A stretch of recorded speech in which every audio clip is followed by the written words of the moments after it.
How is everybody doing? Hope you're well. We're going to take a look at this. It's a Squier,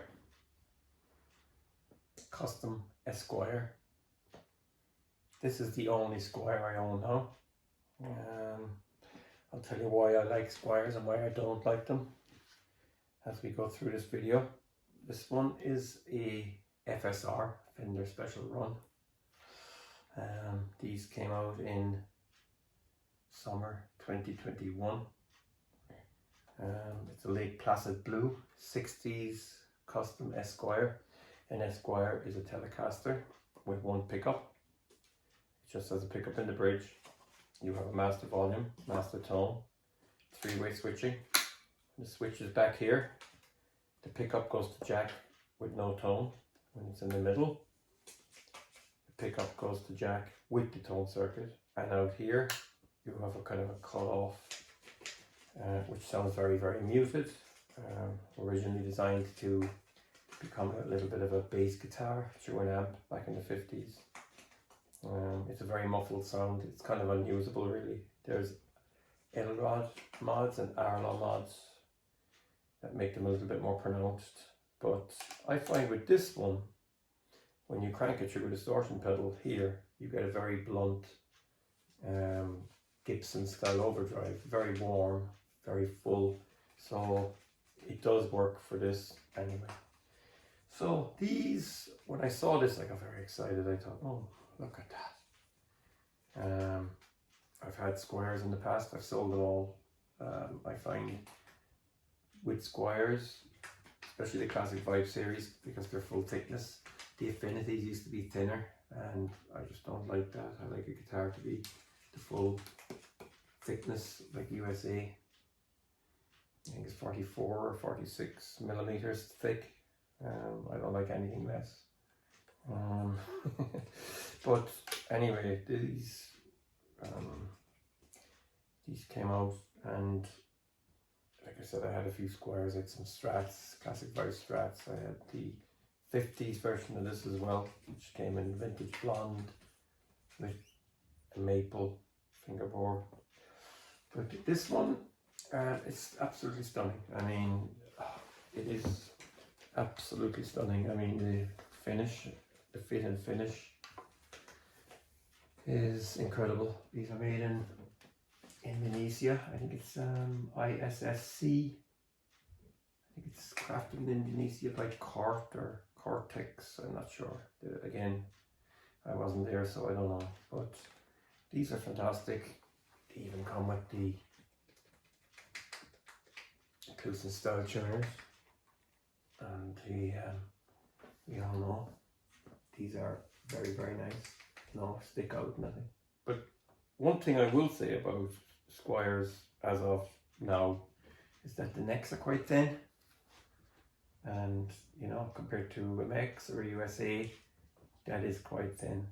Reminds me kind of the Japanese Strats in the 80s and 90s. Now the reason that they're thin is simply because this is a budget instrument. I paid $399 for this, and 399 euros. I mean, brand new out of the box. That's insane. You know, if I had something like this in 1986 or 7, I would have been so happy. I mean, this is high quality stuff for the price. You know, I mean, yeah, they are incredible. But the necks are thin. If this had a U-shaped neck, it would be incredible. No, I'm sure you could buy one and stuff like that. Get a Fender U-shaped neck, stick it on. But then it's not the same thing, is it? You know, you're upgrading all of a sudden. Neck like that's going to cost you the price of this alone. So why would you want to do that? But, you know, plus the fact it's a very heavy guitar. The body is a wood called NATO or NATO. Not NATO as in the, you know all about the NATO, don't you? Yeah, something we won't go into. So the neck, yeah, is quite thin, and it has an Indian laurel fingerboard. Much nicer than Pau Ferro, but when I did get this, it was extremely dry, so I put a bit of Danish oil on it. And yeah, it's not bad. I mean, to me, it looks like any guitar from the last 30 years, really. You know, I can tell it's not rosewood, but it has a very similar grain. You know, it's dotted, kind of orange peel, very tight. It's very hard as well. 21 vintage tall frets. So these are yeah, they're definitely taller than the frets that you get on the Fender Venturas, the vintage era models. But it's pretty cool. I mean, it's for what it is. I don't think you can complain. You know, it's a nice guitar.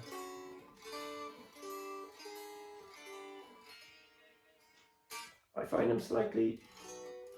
I don't know if it's because it's thin. I find them a bit harder or something.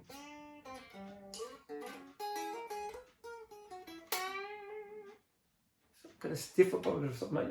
I don't know. It just, yeah, depends on the amp you use as well. It's, yeah. Anyway, the pickup is, especially for this series, it's an Alnico, and it's got staggered pole pieces and card bobbin, which is pretty really. I mean, that's the real deal as far as I'm concerned. On a budget instrument, I mean, they could have just stuck plastic in there, but no, they're going for authenticity. You've got 3 saddles, and these ones are metal, possibly cast, and they are chrome plated, and they're oversized, so they're actually the same size as the brass type. Normally when you see steel saddles on the telly, they're a thinner diameter, but these are quite cool. They're like the barrels you'd see on a Fender Precision bass. But yeah, it's a cool guitar. I mean, you know, like I said, I got rid of all my Squiers. They were just taking up space. But I don't think I could ever sell this because it's double bound as well, which is incredible. You know, it's the real deal. It looks fantastic. And like, plus, you know, if you're ever going out of the house and stuff and you want to play in the garden, you could just drag this with you. You know, it'll be fine. You know, it'll be fine. Haven't actually done a gig with it. Yeah, I haven't done a gig with it, but maybe I should sometime, just to see how I gave it on with it, like, you know.